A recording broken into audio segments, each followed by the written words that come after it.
আচ্ছা ভাই, আমরা কি আসলে মানুষ? মানুষ হওয়ার জন্য আমাদের মধ্যে যে গুণাবলীগুলো থাকা দরকার, আদৌ কি আছে? একটা মানুষ আরেকটা মানুষকে কেমনে মারে ভাই? সামান্য এই রাজনীতি, এই চেয়ারে বসা নিয়ে মানুষ এত খারাপ কেমনে হয় ভাই? ও মানুষ, এও মানুষ। একটা মানুষ আরেকটা মানুষকে মেরে কি হয় ভাই? মানুষকে মারলে কি সবকিছু সমাধান হয়ে যায়? এই পর্যন্ত যারা মানুষকে মানুষ খুন করছে, কেউ বলতে পারে যে আমি অমুক মানুষকে মেরেছি, আমি সফল হয়েছি? আজকে উসমান হাদির কি অপরাধ ছিল? সে অন্যায়ের বিরুদ্ধে প্রতিবাদ করছে, যারা অন্যায় করছে দীর্ঘদিন ধরে তাদের বিরুদ্ধে কথা বলছে, এটাই কি অপরাধ? আর এই অপরাধের জন্য তাকে খুন করতে হবে? তার মানে যারা অন্যায় করবে, যারা খারাপ কাজ করবে, তাদের বিরুদ্ধে কোনো কথা বলা যাবে না? যারা দেশটাকে একেবারে লুটে পুটে খাবে, তাদের বিরুদ্ধে কোনো কথা বলা যাবে না, তাদের উচ্ছেদ করা যাবে না? এই কি আমরা? ভাই, আপনি কোটি কোটি টাকা কামাই করছেন, বলতে পারেন বুকে হাত দিয়ে যে এই টাকা নিয়ে আমি কবরে যেতে পারবো? তো ভাই, জনগণ যদি আপনাকে না চায়, জনগণ যদি আপনাকে ভোট না দেয়, আপনি জোর করে কেন থাকবেন? আর আপনাকে জনগণ তাড়াইছে বিধায়, যারা তাড়াইছে তাদেরকে গুলি করে মারতে হবে, তাদের খুন করতে হবে? এটাই কি রাজনীতি? তো আল্লাহ তাআলার কাছে দোয়া করি, হে আল্লাহ, ওসমান হাদিকে সুস্থ করে দাও। আমি জানি ওসমান হাদির কিছু হবে না, কারণ রাখে আল্লাহ, মারে কে? আল্লাহ অবশ্যই তাকে মুক্ত করবেন।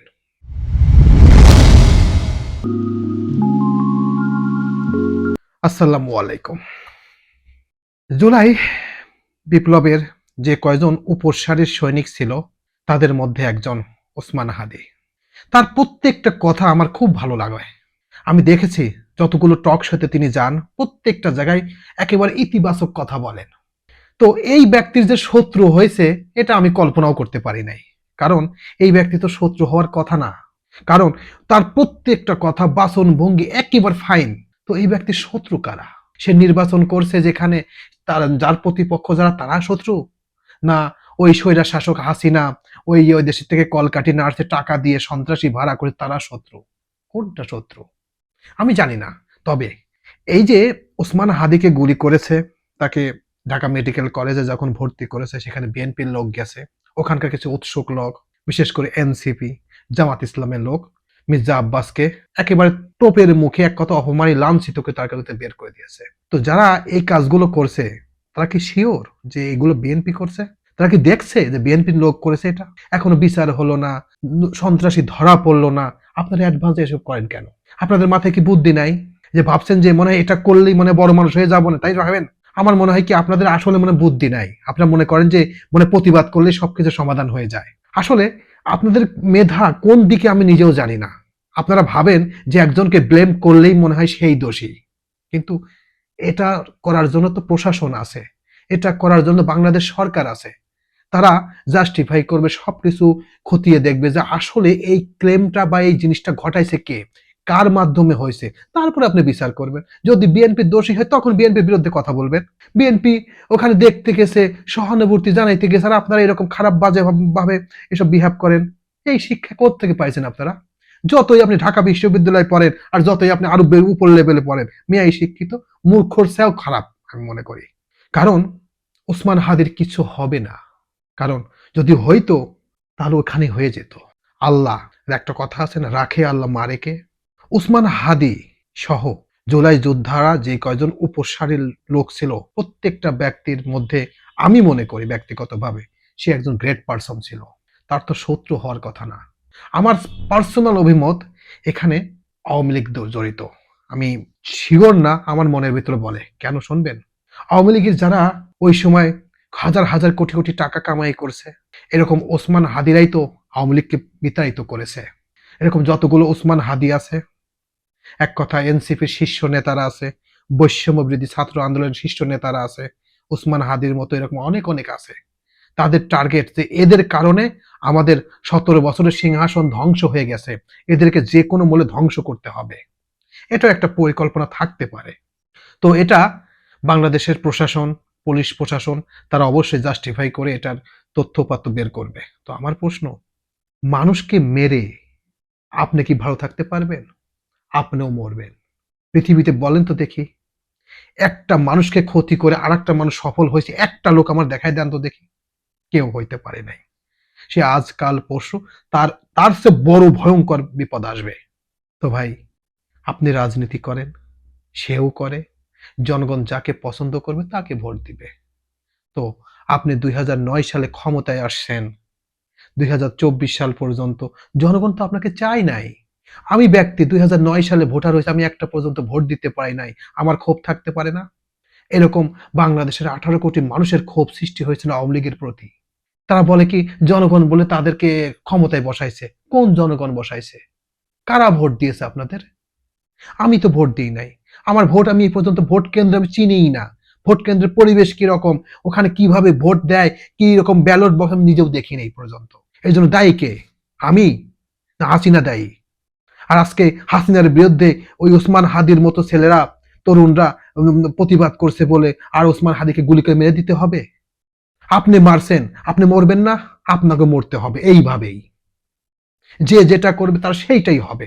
আজকাল পরশু হইতেই হবে। তো ভাই, এটা কি ধরনের রাজনীতি? আমি শুনেছি মানুষের মনের ভিতরে যে মনুষ্যত্ব বোধ, এই জিনিসটা খুব কঠিন জিনিস।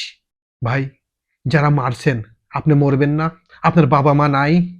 আপনি কি করে ভাবতে পারলেন যে আমি বাঁচবো? আমি গ্যারান্টি দিয়ে বলতে পারি আপনিও ধরা পড়বেন। সেটা আজ কাল পরশু পড়তেই হবে আপনাকে। দেখেন তো দেখি এই পর্যন্ত যারা অন্যায় করেছে, যারা কিলিং মিশনে এসব কাজ করছে, একটা লোক বলতে পারে যে আমি ১০টা খুন করেছি, আমার এখন পর্যন্ত কোনো প্রশাসন ধরতে পারে নাই? কেউ বলতে পারবে না। সে ১ দিন হোক, ২ দিন হোক, ৩ দিন হোক, ৪ দিনের মাথায় ধরা পড়তেই হবে। কারণ বাংলাদেশে এমন কিছু প্রযুক্তি আছে, সেই প্রযুক্তির মাধ্যমে সে ধরা পড়বেই। তো ভাই, যেটা করে হজম করতে পারবেন না, সেটা কেন করেন? অবশ্যই আপনার কোনো এক লিডার, কোনো এক নেতা আপনাকে কয়েক কোটি টাকা দিয়েছে কিংবা ৫০ লাখ টাকা দিয়েছে, সেই টাকার বিনিময়ে আপনি কাজ করেছেন। ভাবছেন যে এই টাকা নিয়ে আমি বিন্দাস ঘুরে বেড়াবো, জীবনেও পারবেন না। আমি যেভাবে রাস্তায় ঘুরে বেড়াতে পারবো আপনি পারবেন না। কারণ আপনি ওসমান হাদিকে গুলি করেছেন। আপনার মনের মধ্যে সবসময় ভয় কাজ করবে। আপনার সামনে যদি কোনো প্রশাসনের একটা পুলিশ আসে, আপনার জানের ভিতরে ছেনাত করে উঠবে। যে মনে হয় আমাকে ধরে ফেলবে। আমি তো ওসমান হাদিকে গুলি করেছি। তো ভাই, চোরের মন পুলিশ, পুলিশ একটা গল্প আছে না? সত্য কথা। তো আপনি আজ হোক কাল হোক ধরা পড়তেই হবে আপনাকে। পারবেন। তখন আপনার কি হবে? যার নির্দেশে আপনি কাজটা করছেন, সে আপনাকে হেল্প করবে? যাকে বাঁচানোর জন্য, যাকে এই ক্ষমতায় আনার জন্য এই কাজ করছে, সে কি আপনাকে রক্ষা করতে পারবে? কখনোই পারবে না। তাহলে কেন করলেন? একটি কথা বলি শেষ করব। মনে করেন একটা মানুষকে ২ জন হোক ৩ জন মিলে খুন করেন। সেখানে প্রশাসন নাই, মানুষ নাই, কেউ নাই। তাকে মেরে মাটি চাপা দেন কিংবা কোনো পুকুরে ফেলায় দেন। সেই লাশ কদিন পরে পায়। তারপরে কি সে ধরা পড়ে না? কেন? কিভাবে পায়? কারণ কি শুনবেন? বাংলাদেশের প্রযুক্তি খাত, ওই যে স্যাটেলাইট আছে এটার মাধ্যমে কখন কি ঘটনা ঘটেছে, কবে ঘটেছে সেটার তথ্য, ওইখানকার তথ্যটাই স্যাটেলাইটের মাধ্যমে তারা ধরে। সেটা নিয়েই সেই সন্ত্রাসীকে ধরে। তো ভাই, আপনি ভাবছেন যে ওসমান হাদিকে মারছি, ওখানে কেউ আমাকে ধরতে পারেনি, আমরা গাড়ি চালিয়ে চলে আসছি? জীবনও পারবেন না। আপনাকেও ধরবে। ধরে এমন ডিম দেবে সেদিন বুঝবেন ঠেলা। যার কথাতে আপনি এই কাজ করতে গেছেন, অবশ্যই ২ লাখ, ৫ লাখ, ১০ লাখ টাকার লোভে এই কাজ করতে গেছেন, আপনার এই অবস্থা ওর চেয়ে কঠিন ভয়ংকর হবে। তো বেশি কথা বলবো না। আল্লাহ তাআলার কাছে দোয়া করি, হে আল্লাহ, আমাদের এই জুলাই যোদ্ধা, ১ম সারির একজন নেতা ওসমান হাদি আজকে আততায়ী কি রাজনীতি নাকি আমি নিজেও জানি না। যার মাধ্যমে হোক সে গুলিবিদ্ধ হয়েছে। আল্লাহ, এই সাহসী বীর ব্যক্তিকে তুমি সুস্থতা দান করো। হে আল্লাহ, এই ব্যক্তিকে তুমি সুস্থ দান করো আল্লাহ। আল্লাহ গো, এসব লোক আমাদের দরকার আছে, যারা মৃত্যুর পরোয়া না করে ওই ১৭ বছরের স্বৈরাচারী হাসিনার বিরুদ্ধে কথা বলেছে। জীবনকে বাজি রেখে ওই স্বৈরাচারী হাসিনাকে বাংলাদেশ থেকে তাড়িয়েছে। আজকে সেই ভাই কিছু সন্ত্রাসীর দ্বারা গুলিবিদ্ধ হয়েছেন। আল্লাহ, এই ব্যক্তিকে তুমি সুস্থ করে দাও। কারণ এইসব লোক আমাদের দেশে দরকার।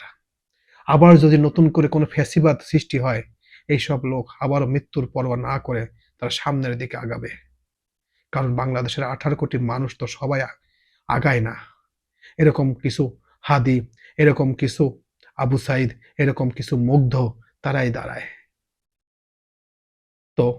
আল্লাহ, তুমি হাদি ভাইকে সুস্থতা দান করো। আল্লাহ গো, আমি যদি একটুখানি পুণ্যের কাজ করে থাকি, সেই পুণ্যের ওসিলায় তুমি হাদি ভাইকে সুস্থতা দান করো। আল্লাহ দয়া করো আল্লাহ, আল্লাহ দয়া করো আল্লাহ। তার বাবা-মা, তার আত্মীয়-স্বজনদেরকে ধৈর্য ধারণ করার তৌফিক দাও আল্লাহ। ওয়া মা ইল্লা বিল্লাহ, ওয়া মা ইল্লা বিল্লাহ আল্লাহ। মাফ করে দাও আল্লাহ, মাফ করে দাও। বাকি লা ইলাহা ইল্লাল্লাহু মুহাম্মাদুর রাসূলুল্লাহ। তো যে যেখান থেকে পারেন হাদি ভাইয়ের জন্য দোয়া করেন। হাদি ভাই যেন দ্রুত সুস্থ হয়। এটাই আমাদের কাম্য। কারণ তাছাড়া তো আমরা কিছু করতে পারবো না। কারণ আমাদের তো সেরকম কোনো ক্যাপাসিটি সেরকম কিছু নাই। একমাত্র আল্লাহ আর জমিনে ডাক্তাররা, এই ২ জনই হাদি ভাইকে সুস্থ করবেন। এটা আমাদের মনের আশা। অবশ্যই সে সুস্থ হবেন। ইনশাআল্লাহ। বাংলাদেশ জিন্দাবাদ। বাংলাদেশ ইনকিলাব।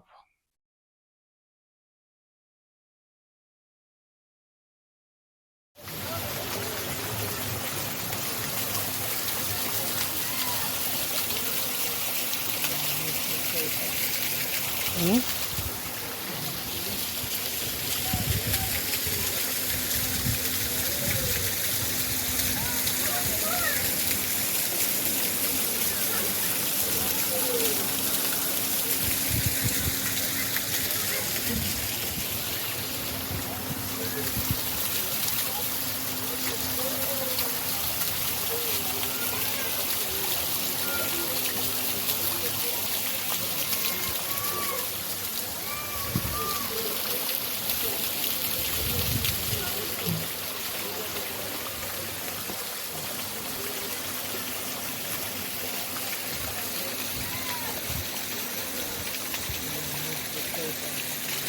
হুম?